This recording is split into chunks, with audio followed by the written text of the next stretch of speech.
Kanchipuram Varamahalakshmi Silks, the Grand Banarasi Mela. First time ever in Hyderabad starting from November 1st.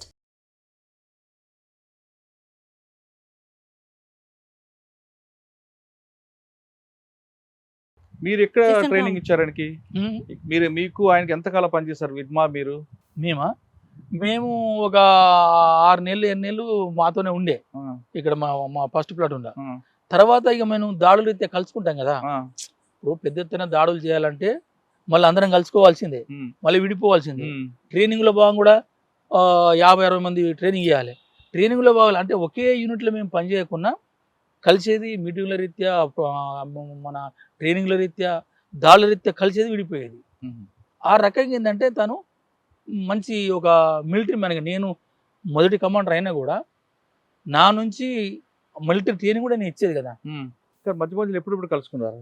మధ్య మధ్యలో అంటే వచ్చిన తర్వాత ఇప్పుడు ఇక్కడ మన మురికినారు రేడ్ ఒకటి జరిగింది. మురికినారు రేడ్లో భాగంగా కలుసుకున్నాం. ఒకటి అంతకుముందు బాసగూడ ఒక మిలిటరీ క్యాంప్ జరిగింది, అందులో భాగంగా కలుసుకున్నాం. ఇట్లా కొన్ని దాడుల సందర్భంగా మేము మధ్య మధ్యలో కలిసి. దాడిలో ఎలా ఉంటాడు యాక్టివ్? అదే ఇప్పుడు ఆయనకు ఉన్న సామర్థ్యం ఏంటంటే మిలిటరీలో, అంటే బూర్జో మిలిటరీలో కానీ గిరిల మిలిటరీలో కానీ ఎక్కడైనా కూడా ఈ మిలిటరీ ఎత్తుగడలు ఎట్లా వస్తాయి, ఆయన ఎందుకు ఈ స్థాయి వరకు చేరుకున్నాను అనుకున్నప్పుడు నా అబ్జర్వేషను, నేను మిలిటరీ డైరెక్టర్ కూడా, మిలిటరీ ఇన్స్ట్రక్టర్ కూడా, నేను అబ్జర్వ్ చేసింది, నాకు అవగాహనది, నేను ఒక 25 ఏళ్ళు మిలిటరీలో పనిచేసిన కాబట్టి ఫస్ట్ ఎత్తుగడ టాక్టిక్స్ అనేది ఎక్కడి నుంచి వస్తాయంటే ప్రతి వ్యక్తి ధైర్యవంతుడై ఉండాలి. ఇది ఫస్ట్ ఆఫ్ ఆల్. దానిలో భాగంగా ధైర్యవంతులతో పాటుగా తెలివికలుడై ఉండాలి. ధైర్యము తెలివి ప్లస్ ఈ రెండు ఉంటే ఏం చేస్తాడంటే స్థానిక భౌతిక భౌగోళిక పరిస్థితులను అధ్యయనం చేస్తాడు. ఆ అధ్యయనంలో పుట్టిందే టాక్టిక్స్, ఎత్తుగడలు. ఇవి ఈ ధైర్యము, తెలివితేటలు, అక్కడున్న పరిస్థితులకు అనుగుణంగా చొరవగా ఒక ఎత్తుగడలను సృష్టించే వ్యక్తి ఇడుమాలు. అందుకోసము నీ సిఆర్పిఎఫ్ వచ్చినా, నాగా ఫోర్స్ వచ్చినా, లేకపోతే ఎస్టీఎఫ్ వచ్చినా, ఇప్పుడు కోబ్రా వచ్చినా, మళ్ళీ ఇప్పుడు డిఆర్జీ, వీళ్ళంతా వచ్చిన వీళ్ళందరినీ ఎదుర్కొని తట్టుకొని ఇంత బలగాల్ని సురక్షిత నడిపిందంటే ఇవే కారణము. ధైర్యము, తెలివితేటలు, స్థానిక భౌగోళిక భౌతిక పరిస్థితులను అంచనా కట్టి ఎత్తుగడలు సృష్టించను కాబట్టి ఈయన ఇంత డెవలప్ అయ్యిండు. ఉదాహరణకి ఏంటంటే ఒక పాము వస్తుంది, పాము మన ముందు వస్తుంది, కానీ పిరికున్నోడు ఉరుకుతాడు, ఉరికితే ఆలోచించలేడు. ధైర్యవంతుడు ఏంటంటే నిలబడితే అంటే తెలివి ఉన్నోడు ఏం చేస్తాడు, అది పొక్కల దూరిందా, చెట్టు ఎక్కుతుందా, లేకపోతే ఇంకెక్కడుందా అనేది ఆ భౌగోళిక పరిస్థితులను అంచనా కడతారు. కాబట్టి కట్టెతో చంపొచ్చా, రాయితో చంపొచ్చా, పొక్కలు దూరితే పొగ పెట్టవచ్చా, ఇవి ఎత్తుగడలు. ఒక పామును చంపాలంటే ధైర్యవంతుడు ఆగి తోక పట్టుకోవడమా చంపడం అనేది ఏదైతే ఎత్తుగడ వేస్తాడో ఇడమ లోపల కూడా ఆ తెలివి ఉన్నది. అది నేను గ్రహించింది ఆయన డెవలప్ కావడానికి అదే. అలా ఆ విధంగా ఒక ఎగ్జాంపుల్ చెప్పండి. పాము కాకుండా ఒక దాడి నుంచి ఆయన వేసిన వ్యూహం ఎలాగుంటది, ఆ దాడిలో ఆ వ్యూహంలో పోలీసులు పడ్డారా, అలా అటువంటి దాడులు ఏమైనా ఫెయిల్ అయ్యా? ఒకటి చెప్పండి. ఇప్పుడు సింగనమడుగు అని ఒకటి ఉంది. సింగనమడుగు అప్పుడు ఇప్పుడు కోబ్రా నుంచి వచ్చిన ఫోర్స్ ఏదో ఉండే కదా, స్పెషల్ ఫోర్సు, కాదు కోబ్రా బెటాలియన్. ఫస్ట్ ఈ బెటాలియన్ కొట్టాలని చెప్పి నిర్మాణం చేశారు. ఫస్ట్ ఏది ఈ కోబ్రా నిర్మాణం చేసిందే సౌదీ బస్తాల్లో ఈ బెటాలియన్ కొట్టాలని నిర్మాణం చేసింది. అయితే సింగనమడుగు దగ్గర ఒక క్యాంప్ వేసింది, టీడీ క్యాంప్, అది టెక్నికల్ డిపార్ట్మెంట్ అని మన అంటే ఇప్పుడు మావోయిస్ట్ పార్టీలో ఒక క్యాంప్ ఉండే. దానికి సమాచారం అయింది, ఇటు తెలంగాణ నుంచి అటు సుక్మా నుంచి మొత్తం 3 దిక్కుల ఫోర్స్ వచ్చేసింది. క్యాంపు చుట్టుముడుతుండ్రు.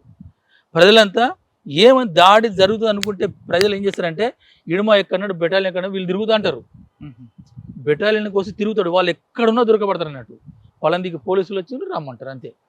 ఇక నీకు వేరేగా అంటే ఉరుకుతా అంటారు, ఎక్కడని వాళ్ళను బెటాలియన్ పట్టుకొని వచ్చి తీసుకొని వస్తా అంటారు. అట్లేందంటే ఈ సింగనమడుగు అనే ఒక క్యాంపు మీద పోలీసులు దాడి చేసింది. ఈ దాడి చేసి ఆ తుపాకులన్నీ అక్కడ వాళ్ళు ఎవరు దొరకలే. ఒక 10 మంది 15 మంది వాళ్ళు బయటి కార్యక్రమాల కోసం అప్పుడు పొద్దున్నే కదా ఈ కార్యక్రమం ఈ పీషా అంటే ఈ లెట్రిన్ బాత్రూమ్ కోసం బయటికి వెళ్ళిపోయారు. క్యాంపులు ఎవరు లేరు, మొత్తం అంతా ధ్వంసం చేశారు. వాళ్ళు క్యాంపులో ఉన్నారు పోలీసు వాళ్ళు.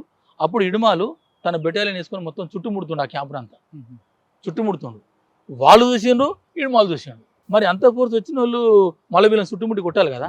గతం వాళ్ళు ఈ ఇడుమాలు వచ్చింది, ఈ చుట్టుముట్టి అంతా చూసిన తర్వాత వాళ్ళు ఒకరికి వాళ్ళు రిట్రీట్ కావడం మొదలుపెట్టిండ్రు. వాళ్ళ లక్ష్యం క్యాంపే ధ్వంసం చేసిపోవాలన్నా లేదా మరి మిగతా బలాలను కొట్టాలన్నా మాకు తెలియదు, కానీ వాళ్ళు క్యాంపును ఖాళీ చేసి పోతున్నారు. అప్పుడు ఇడుమల ఏం చేసిండు, అందరు వాళ్ళని కొట్టాలనే ఉద్దేశంతోనే మొత్తం ఆ క్యాంపును అంతా మొత్తం ఎన్సర్కిల్మెంట్ చేసి తన బెటాలియన్ అంతా మోహరించి అంత క్యాంపు లోపల దాకా పోయాడు. లోపల పోతే ఏమీ లేదు. సరే ఆయన ఊకోవాలి కదా.